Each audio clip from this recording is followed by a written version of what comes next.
Hello friends, Gayatri క్రియేషన్కి స్వాగతం.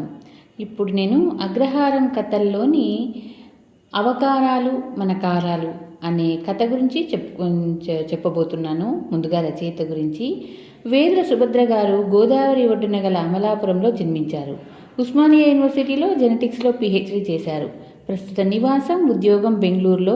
కౌముది internet పత్రికల్లో 3 సంవత్సరాలుగా ధారావాహికంగా ప్రచురించబడిన ఈ అగ్రహారం కథల్లోని అవతారాలు మన కారాలు అనే కథతో మీ ముందుకు వస్తున్నాను. అన్నపూర్ణమ్మ గారిది లంకంత ఇల్లు. 10, 12 గదులు, పెద్ద పెద్ద నడవలు, మండపాలు, సావళ్ళు, ఇలా చాలా ఆర్భాటంగా ఉంటుంది. 4 కొడుకులు, 5 కూతుళ్ళు. కొడుకులందరూ అక్కడే ఉంటారు. ఒక్క ఆఖరతను మాత్రం కాలేజీలో పనిచేస్తాడు. మిగిలిన వాళ్ళందరూ భూమి పాడి చూసుకుంటారు. లెక్కలేనన్ని పొలాలు, మామిడి, కొబ్బరి తోటలు, 10-15 పైనే ఆవులు, ఎడ్లు, 4 బళ్ళు, ఇలా బోలెడంత ఆస్తి. వారింట్లో ఆవకాయ ఆవిడ పెద్ద కోడలు రాజలక్ష్మి ఆధ్వర్యంలో జరుగుతుంది.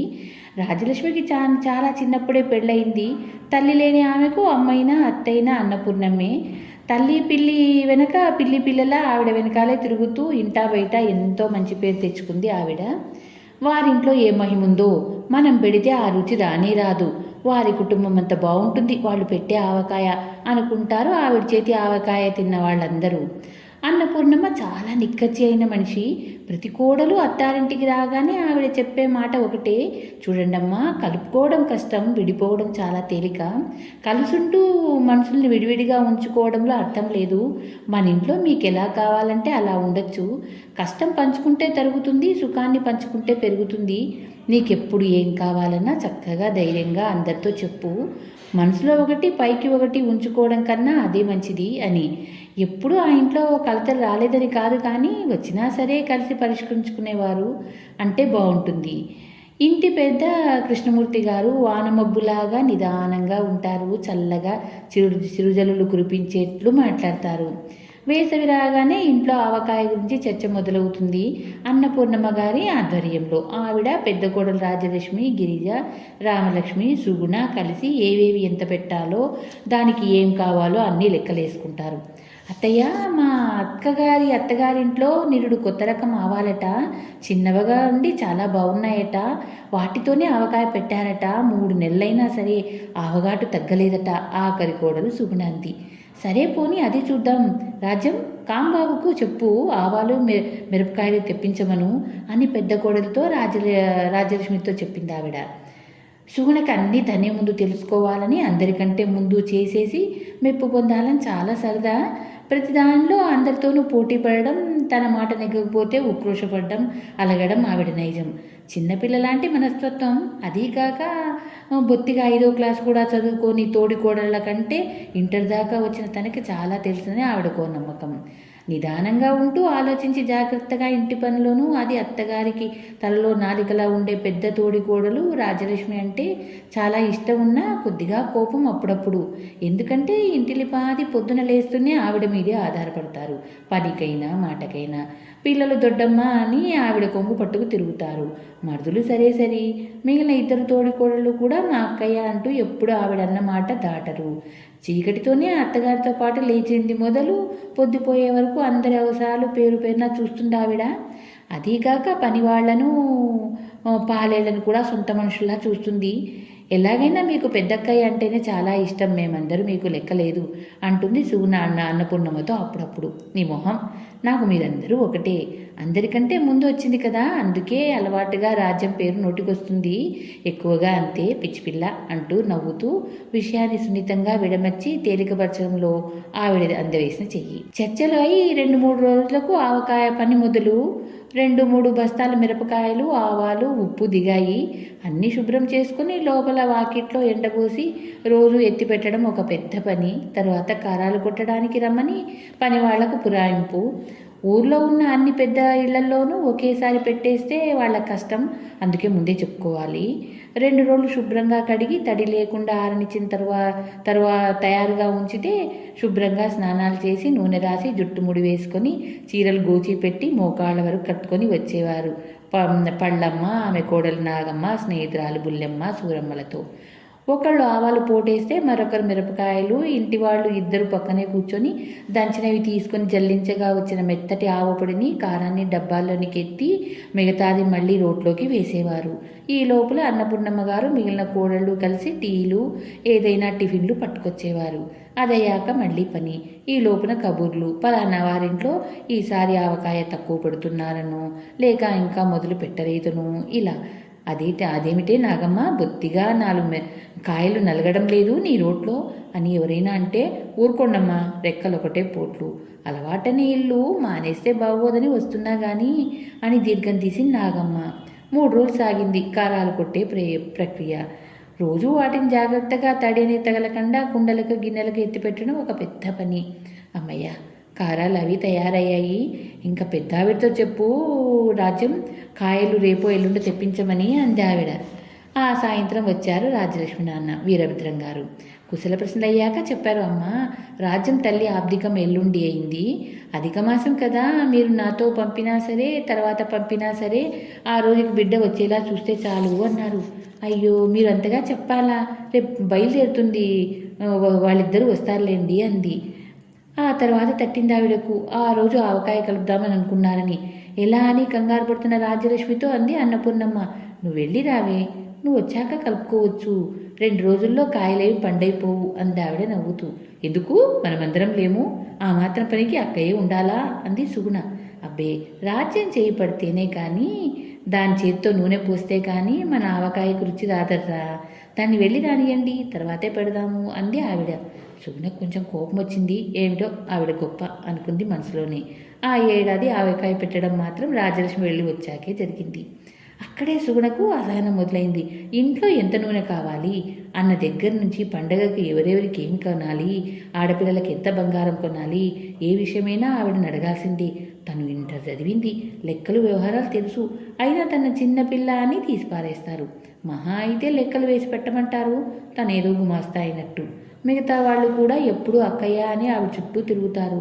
రాజ్యం మీద సూనకేమి కోపం లేదు, ఉన్నదల్లా తన మాట నెగ్గడం లేదనే ఉక్రోషం అంతే. అప్పటికి రాజ్యం సుగుణని అడుగుదాం అత్తయ్య, కాలేజీలో చదివింది కదా అంటే, చిన్నపిల్ల తనకేం తెలుస్తుంది అంటుంది అత్తగారు. దాంతో సుగుణకి ఎలాగైనా తను చిన్నది కాదని, అన్ని పనులు చక్కగా చేయగలదని నిరూపించుకోవాలని పంతం బయలుదేరింది. ఆ ప్రయత్నంలో ఉన్నప్పుడు కావాలనే చిన్న చిన్న గొడవలు పెట్టుకోవడం, అన్నింట్లో వేలు పెట్టడం మొదలుపెట్టింది. అన్నపూర్ణమ్మకు సుగుణ సంగతి చూచాయిగా అర్థమైంది. గత ఏడాదిగా జరుగుతున్న వ్యవహారం ఆవిడ గమనిస్తూనే ఉంది. 2-3 సందర్భాల్లో సుగుణ అందరి ముందు రాజలక్ష్మి మీద కసురుకోవడం, ఈ మాత్రం తనకి చేతనవుతున్నట్లు మాట్లాడడం జరిగింది. ఆవిడ సుగుణను మందలించబోతే రాజలక్ష్మి వారించింది. చాటున్న బాధపడింది కానీ బయటపడలేదు కదా, సరికదా, పోనీలేండి అత్తయ్య, చిన్నపిల్ల, ఇప్పుడేమైంది అని సుగుణనే వెనకేసొచ్చింది. అయినా సుగుణ పెద్దగా గుర్తించను లేదు, పట్టించుకోను లేదు. సమస్య మొదల్లోనే పరిష్కరించాలని తెలిసిన అన్నపూర్ణమ్మ దీనికి ఉపాయం ఆలోచించింది. ఓ రోజు పొద్దున్నే కాఫీలు అవగానే అంది ఆవిడ. నేను రాజ్యం మన సుందరం మాస్టర్ గారు వేయించిన బస్సులో తిరుపతి కంచి అవి వెళ్ళొద్దామనుకుంటున్నాం. 1 వారం రోజులట. డబ్బు కట్టేస్తే అన్నీ వాళ్ళే చూసుకుంటారట. మీ మామయ్య పట్టుకొచ్చారు నిన్న. అదే కోడళ్ళిద్దరూ ఒకేసారి వెళ్తే అత్తయ్య, అసలే ఆవకాయ రోజులు అన్నారు. సుగుణ మాట్లాడలేదు. ఏమిటో మొన్న రాత్రి వెంకన్నబాబు కల్లోకి వచ్చాడు. ఓసారి వెళ్ళి ఆయనను చూసి వస్తే నాకు బెంగ ఉండదని దానికి మొక్కుందట. అందుకని ఎంత 1 వారమేగా అంది. పర్వాలేదండి, మేము చూసుకుంటాం కదా, మీరు వెళ్ళండి, సాధ్యమైనంత నెమ్మదిగా అంది సుగుణ. మర్నాడు సాయంత్రం అన్నపూర్ణమ్మ రాజ్యం బస్ ఎక్కారు. రాజ్యం ఇంటి సంగతులు, పాలు, వంట, ఆవకాయ, కారాలు అంటూ ఏదేదో చెప్పబోతుంటే ఆవిడ అడ్డు తగిలి, అదేమిటి, అన్నీ చిన్నపిల్లలు చెప్పినట్టు చెప్పాలా, వాళ్ళకే తెలీదు అని కేకలేసింది. అయినా రాజ్యం చెప్పింది, కారాలు అవి కొట్టించి ఉంచండి, మేము రాగానే పెట్టుకోవచ్చు, మీరొక్కరూ కష్టపడద్దు, పిల్లలు మీరు జాగ్రత్త, ఊరికే కంగారు పడకుండా జాగ్రత్తగా వీలైనంత చేసుకోండి, మిగిలినవి ఏమైనా ఉంటే మేము వచ్చాక చూసుకుందాంలేండి అంటూ. ఇంట్లో పెద్ద పనులన్నీ అన్నపూర్ణమ్మ రాజలక్ష్మి చూసుకుంటారు. మధ్య వాళ్ళిద్దరూ మిగతావి చూసుకుంటారు.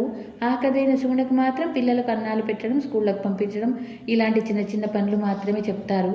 అందుకే వీళ్ళ ముగ్గురికి కూడా గబగబా పెద్ద పెద్ద వంటలు చేయడం అవి అలవాటు లేదు. వాళ్ళు వెళ్ళిన 2 రోజులు మెల్లగా ఎప్పటిలాగే 6:15కి నిద్రలేచారు. పాలు దారిలో కాచడం తన పని కనుక రెండో ఆవిడ గిరిజ పనిలో పడిపోయింది. పాలదాయిల్లో పిడకల మీద నెమ్మదిగా అరచేతి మందాన మేగడ కట్టేలా పాలు కాచడం వరకే గిరిజ పని. రోజులాగే అది కాగానే స్నానానికి వెళ్ళిపోయింది. ఎన్ని పాలు ఉంచాలో, ఎన్ని పెరుగుకు తోడు పెట్టాలో ఎవరికీ తెలియదు. కింద మీద పడి అందరికీ కాఫీలు అయ్యేసరికి 8 అయింది. అదృష్టవశాత్తు పిల్లల స్కూల్ లేదు. లేకపోతే వాళ్ళని తయారు చేయడం, డబ్బాలు సర్దడం ఇవన్నీ కూడా చేరేవి. మడి కట్టుకొని వంట మొదలుపెట్టేసరికి 9 దాటింది. పిల్లలు ఆకలిని గొడవ పడుతుంటే సుగుణ సద్దన్నం పెట్టి వాళ్ళ నోరు మూయించి తోటలోనికి తరిమింది. ఈ హడావిలో చిన్నపిల్లల స్నానాలు చేయించడం అవ్వలేదు. కాఫీ తాగి పొలాలకు వెళ్ళిన వాళ్ళు వెళ్ళారు. కాలేజీకి వెళ్ళాల్సిన అతనికి 9:30 కల్లా భోజనం పెట్టాలి. వదిన అన్నం అయిపోతే పెట్టేయండి, ఆవకాయ వేసుకుని తినేస్తాను. సుగుణ నువ్వు చూడు అన్నాడు. అలా అతన్ని పంపించేసి ఆపసోపాలు పడుతూ వంట కానిచ్చారు. వంట రాదని కాదు, కానీ పిల్ల పెద్ద కలిసి దాదాపు 25 మందికి వంట చేయడం అంటే వాళ్ళలో ఎవరికి అలవాటు లేదు. పైగా ఇలాంటి పనులన్నీ ఇంకొకరు చేస్తుంటే తేలికగా కనిపిస్తుంది. మన దగ్గరికి వచ్చేసరికి తెలుస్తుంది అసలు మజా. పొలానికి వెళ్ళిన పెద్దలు, తోటకు వెళ్ళిన వాళ్ళు, పిల్లలు 11 అయ్యేసరికల్లా వచ్చారు. అందరికీ వడ్డనలు భోజనాలు అయ్యేసరికి ఇంకో గంట. కొన్నింట్లో ఉప్పు లేక, కొన్నింట్లో ఎక్కువై ఇలా గందరగోళం. అమ్మ దొడ్డమ్మ వండినట్లు లేదు, ఇంకా మాకొద్దు అనేశారు పిల్లలు మొహం మీదే. ముఖాన అంటే బాధపడతారని అనకుండా ఊరుకున్నారు మొగాళ్ళు. వీళ్ళ భోజనాలు అయ్యాయి అనిపించేసరికి మరో గంట కల్లా టీలు. ఇలా అనంతంగా సాగుతున్న పని చూసి వాళ్ళకి గుండెల్లో దడ మొదలైంది. దాదాపు గంటకోసారి అమ్మ ఆకలేస్తుంది, ఏవైనా పెట్టవా అంటూ వచ్చారు. ఇంట్లో ఏవీ లేవు, పనసపండు ఉంది, కొద్దామా అంది సుగుణ. చేతికి నూనె రాసుకుని పెద్ద కత్తిపెట్టుతో పెద్ద పనసపండు కోసి అందరికీ పెట్టారు. అప్పుడే బండి దిగారు కృష్ణమూర్తి గారి అక్క బావ. రాత్రి భోజనానికి మరో 2 తోడయ్యారా బాబు అనుకున్నారు. గిరిజ, రామలక్ష్మి రోజంతా దాదాపు వంటింట్లోనే ఉండిపోవడంతో మిగతా పనంతా సుగుణ మీద పడింది. వాకిళ్ళు తుడవడం, బట్టలు ఉతకడం, ఆరేయడం, ఆడపిల్లలకి జడలు ఇలాంటివన్నీ ఎన్ని చేసినా వెనుక మరొకటి తయారుగా ఉండటంతో సుగుణకు ఊపిరి తీసుకోవడానికి కూడా టైం దొరకలేదు. ఆ 3 రోజులు గడిచేసరికి ముఖాలు వాడిపోయి లంకణాలు వేసిన వాళ్ళలాగా తయారయ్యారు ముగ్గురు. మంచిదైనా చెడ్డదైనా సరే మాట మనసులో దాచుకోలేని సుగుణ అంది అందరి ముందు. ఇదేం పనక్క, అంతూ దరియు లేదు. అక్కయ్య ఉన్నప్పుడు ఇంత పని ఉండేదే అనిపిస్తుంది అని. అవును నిజమే, నాకు అలాగే ఉంది అంది రాజలక్ష్మి కూడా. మర్నాడు ఆవకాయ కారాలు కొట్టించమని చెప్పారు అత్తగారు. కొట్టేవాళ్ళు మళ్ళీ దొరకరని. ప్రతివారం ఇంత పెద్దగా ఉందా అనుకోసాగారు. వారం రోజులు గడిచినట్టు అనిపించకపోయేసరికి మర్నాడు పొద్దున్నే లేచి వాకిలి తుడుస్తున్న గిరిజ అత్తగారు, తోడికోడలు రిక్షా దిగడంతో బ్రహ్మాండండపడిపోయి చేతిలో చెంబు వదిలేసి గబగబా వాళ్ళ దగ్గరికి పరిగెత్తింది. తిరుపతి చూశాక కంచి అవి వెళ్ళాలనిపించలేదర్రా, మీరందరూ ఏం అవస్థపడుతున్నారు, పిల్లలు మిమ్మల్ని ఏం ఏడిపిస్తున్నారు అని. దానికి తోడు రాజ్యం ఒక్కటి నన్ను కదలనివ్వలేదు. అంతా కలిసి మళ్ళీ రావచ్చత్తయ్యా, అక్కడ వాళ్ళు ఏం చేస్తున్నారో ఏమిటో. ఇద్దరూ ఒకేసారి వచ్చేసామని నన్ను కొరుక్కు తినేసింది. అందుకే వాళ్ళతో చెప్పి వచ్చేసాం. అదేమిట్రా అలా అయిపోయారు, జ్వరం పడి లేచిన వాళ్ళలా అంది. నిజానికి ఆవిడ ప్లాన్లో ఉన్నది 3 రోజులే. అయినా వీళ్ళు ఇక్కడ ఏం చేస్తున్నారని వాళ్ళిద్దరూ కంగారు పడిన మాట మాత్రం నిజం. ఏమిటో అత్తయ్య, మీరిద్దరూ లేకపోతే ఒక్క పని కూడా సరిగ్గా చేయటం మా వల్ల కాలేదు. ఎంత భయం వేసిందో. ఏదో ఏ పూట కాపుట అయిందనిపించామే తప్ప ఒక్క పూట కూడా సరిగా భోజనాలు చేయలేదు. పని తెమలేదు మాకు అంది గిరిజ. ఇవాళే వస్తామన్నారు కారాలు కొట్టడానికి. ఎలాగురా బాబు అనుకుంటున్నాము. ఇంతలే మీరు దేవుడి దయ వల్ల మనసు మారి వచ్చేశారు అంది రామలక్ష్మి. అవును, ఇప్పుడు అందరం కలిసి చకచకా చేసుకోవచ్చు అంది సుగుణ కూడా. అయినా మీరు అక్కయ్య లేకపోతే ఇల్లుగా లేదు కదక్క సుగుణ మనస్ఫూర్తిగా అంది గిరిజను చూస్తూ. పసిపిల్ల లాంటి సుగుణ మనస్తత్వం తెలిసింది కనుక అన్నపూర్ణమ్మ నవ్వింది రాజలక్ష్మిని చూసి. 2 రోజుల తర్వాత ఆవకాయలు పెడుతున్నప్పుడు ఏదో అనుకున్నాము, కానీ మీరిద్దరూ లేకపోతే వంటే చేత కాదు, ఇంకా ఆవకాయ పెట్టడమే నాకు ఊహించడానికే భయంగా ఉంది సుగుణి అంది. అన్నపూర్ణమ్మ పక్కపక్క నవ్వి ఆ మాటలకు పందే ముందర 4 రోజుల్లో పట్టుబడుతుంది. సరదాగా నలుగురు కలిసి 4 పనులు చేసుకుంటే ఆ సందడి వేరు, అందులో ఉండే సంతృప్తి వేరు. అది లేకే మీకు మేము లేనప్పుడు అలా అనిపించింది, అంతేగాని మీకు చేతకా కాదు. ఉమ్మడి కుటుంబాల్లో ఉన్న ఆనందమే అది అందావిడ తోడికొళ్లతో. అంతెందుకు, ఈ ఆవకాయ చూడండి, దీనికి కుటుంబానికి ఎంత దగ్గర పోలికుందో. అన్నీ సమపాళ్లలో పడితేనే అందం. ఎక్కడో చెట్టు మీద కాసిన కాయ, సముద్రంలో దొరికే ఉప్పు కలిసినట్టే కదా ఎక్కడెక్కడో పుట్టి మనమందరం ఇంటి కోడలుగా కలిసింది. ఇంటి మగవాళ్ళు ఆవకాయకి మూలాధారమైన మామిడికాయలైతే ఇంట్లోని పెద్దలు పిల్లలు ఆవు పొడి కారాలు అనుకుంటే, ఊరగాయలో ఊరే ఊట ఈ అందరి మధ్య విరిసే అనుబంధం అనుకుంటే, ఇంటి కోడళ్ళేమిటో తెలుసా? దీనంతటికీ అతి ముఖ్యమైన ఉప్పు లాంటి వారు. అనుబంధాన్ని కలకాలం నిలువ ఉంచేవారన్నమాట. ఎంతో కష్టపడి పెట్టే ఊరగాయ సంవత్సరం పొడవునా నిలువ ఉండడానికి ఉప్పు ఎంత ముఖ్యమో, కుటుంబంలో ప్రేమాభిమానులు కలకాలం నిలబడడానికి ఆడవాళ్ళంత ముఖ్యం. మన ఇంట్లో ఆవకాయ ఎంత రుచిగా ఉంటుందని అందరూ అంటారు. ఎందుకో తెలుసా? మన ఆవకాయలో కారం ఉండదర్రా, మనందరి మధ్య లతలా పెనవేసుకున్న మమకారం ఉంటుంది. అదేనర్రా మన ఇంటి రుచికి కారణం. మరి ఇది ఇలా మనందరి మధ్య కలకాలం ఉంచమని నేను వెంకన్నను కోరుకుంది. ఎప్పుడో చేసుకున్న అదృష్టం, కన్నబిడ్డల్లాంటి మీరు కోడళ్ళుగా దొరికారు. మనమందరము ఇలా ఉంటే నాకంతకంటే కావాల్సిందేమీ లేదు అంది ఆవకాయ కలుపుతూ. ఆ మాటలు అంటున్నప్పుడు ఆవిడ ముఖంలో ఎంతో ఆనందం కనిపించింది కోడళ్ళందరికీ. రాజలక్ష్మి నూనె పోసింది ఆవిడ కలుపుతున్న కారంలోకి. కలిసి భోజనం చేసే కుటుంబం ఎప్పుడు కలిసి ఉంటుంది అని ఉత్తర భారతదేశంలో ఒక సామెత. కలిసి ఆవకాయ పెట్టుకునే కుటుంబం ఎప్పుడు కలిసే ఉంటుంది అని తెలుగుదేశాన చెప్పుకోవాలనిపిస్తుంది వారి కుటుంబాన్ని చూస్తే.